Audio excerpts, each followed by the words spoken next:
Hello Pisces, Sun, Moon Rising, and Venus Signs. Kamusta kayo?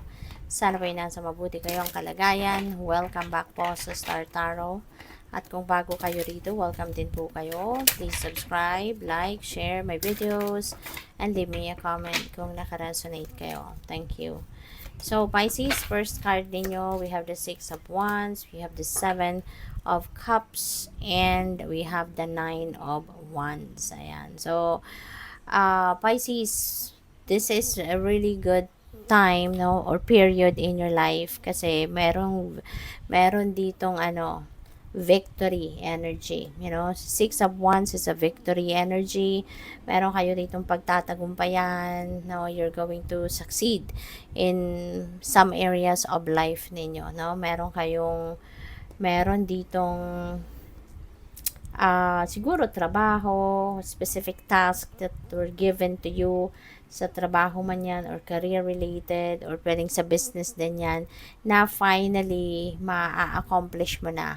Finally, marireach mo na yung goal mo dito. Kaya matatapos na to and you're going to be successful. No? Mapagtatagumpayan mo ito. Pwede rin na sa ngayon maraming mas makakakilala sa'yo, maraming mapapalakpak na sa'yo, marami nang makaka-recognize sa job well done, no, ninyo sa kung ano man larangan ito, no. So, kaya congrats sa inyo. Pwede rin na magkaroon na kayo dito ng abundance and prosperity kasi pwedeng yung job well done ninyo dito, maaaring makatanggap kayo ng inyong financial reward. Alright?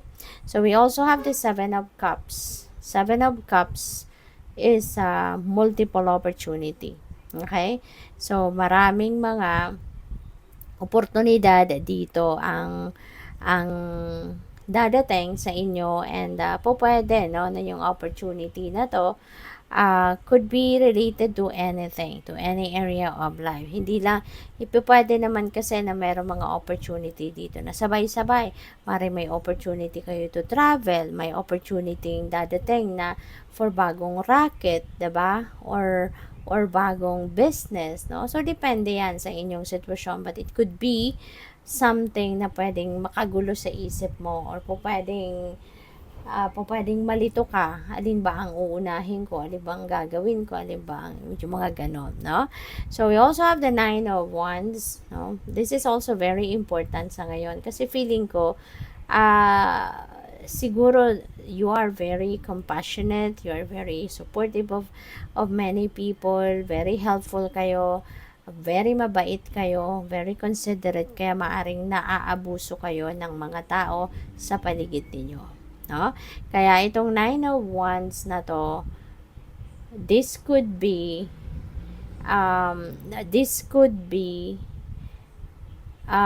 reminder para sa inyo na it's about time na for you to implement or impose boundaries, no? Magkaroon na kayo ng boundaries. Ipakita mo na sa kanila, sa mga taong ito, na may limitasyon ang lahat. 'Di ba? Hindi po pwedeng kung ano yung gusto nilang gawin, yun na yun, no? Na hindi ka na irerespeto, hindi na papakinggan kung ano yung saloobin mo, anong stand mo regarding something. So, feeling ko dito naaabuso kayo ng mga tao sa paligid ninyo. Maybe, ang problema dito, siguro you don't know how to say no. Kaya kahit ang iniisip mo, kahit ang nararamdaman mo, you want to say no, pero ang nasasabi mo, yes pa rin. Kasi, maaring dahil sa, baka ikaw pa yung nahihiya, 'di ba? Pwedeng abala na to sa'yo, pero ikaw pa rin ang nahihiya, kaya instead of saying yes, instead of saying no, mag-yes ka pa rin, no? Kaya, it's about time na to realize, no, na it's about time na for you to build that healthy personal boundaries also in order to save the relationship, no? Relationship mo sa mga taong ito.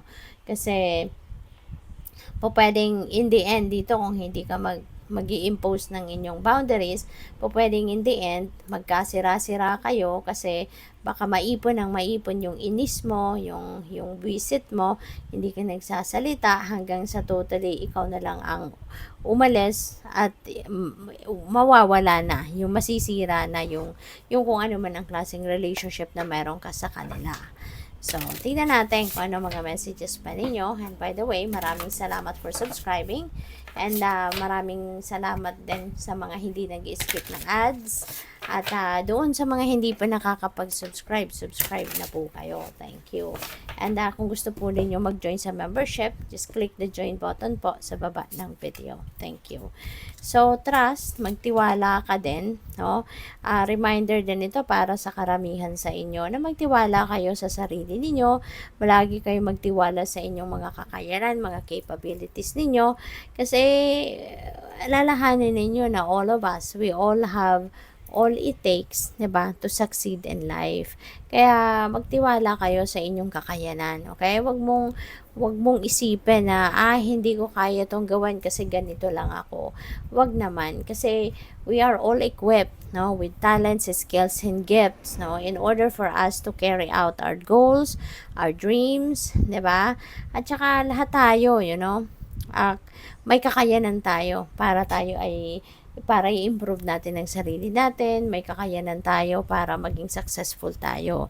At saka wag tayong magmamadali, 'di ba? We need to learn how to wait and be patient as well. Kasi hindi ibig sabihin, no, na hindi ka pa nagtatagumpay, hindi mo pa nakukuha ang gusto mo, you are lesser of a person compared to other people na sometimes kanya-kanya lang timing tayo, hindi ba? Hindi natin pwedeng ipilit, no, ang mga sitwasyon na gusto natin kung hindi pa to divine timing. Always remember na everything happens in divine order and timing, hindi ba?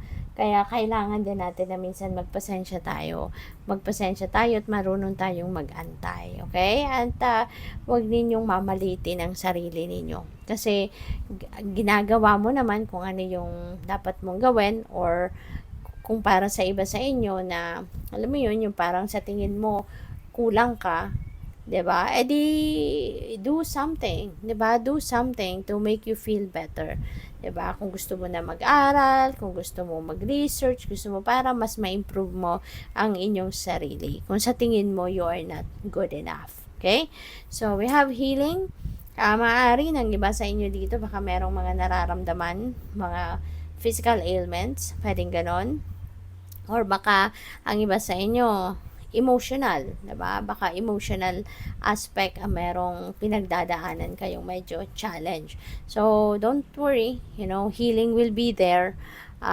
Healing energy will be sent to you. Tutulungan ka ng universe para maayos ang inyong sitwasyon, mag-improve ang inyong sitwasyon. So, we also have courage, maging matapang ka, maging matibay ang inyong loob. Okay? Be courageous, be brave. Okay, feeling ko this is related to this. Kaya mo yan. Kaya mo mag-impose ng boundaries mo. Kasi buhay mo yan Ikaw yan At saka relationship ninyo yan. 'Di ba? Kung mga kaibigan mo yan, or person mo, or mga kamag-anak mo, gusto mo lang mapangalagaan ang inyong relationship. So, kaya mong gawa ng paraan yan. Okay? Maging matapang ka lang na gawin ito. Okay? Kasi kung patuloy kang matatakot, 'di ba? Patuloy kang susunod lang ng susunod. So, eventually, ikaw din ang mawawalan, masisira yung relationship ninyo. Kasi, 'di ba, kung lumalalim na ng tampo, lumalalim na yung galit, yung ganon, 'di ba? So, what else? So, we have reflection. Give each other some space at the moment. Trust and have faith that all will work out for the best. Okay? So, baka kailangan ninyo ngayon na mag-reflect muna. Baka kailangan ninyo ngayon na umatras muna kayo from each other. Give yourselves time to think. Give yourselves time to reflect. Makapag-introspection kayo. No? At hanggang sa bumaba muna yung tensyon, bumaba muna yung mga galit kung merong ang iba sa inyo baka magkagalit, 'di ba? Ng inyong person, may tampuhan. So, give yourselves time and space, okay? Para makapagmuni-muni at makapag-isip-isip muna kayo para hindi mauwi sa matinding away kung meron kayong hindi pagkakaintindihan, 'di ba? Yung ganon. Kasi sayang, no? Sayang. So, what else? We have new beginning. Wow. So, meron ditong magsisimula, no? Ng bagong chapter, bagong ganap. Pwedeng merong, para sa iba sa inyo, baka merong magsisimula ng bagong relationship. Pwede rin na ang iba sa inyo, baka magsisimula kayo ng bagong chapter, bagong yugto.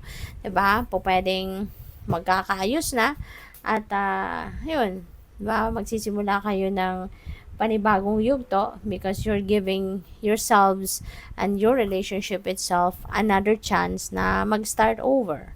So, what else? We have secret admirer.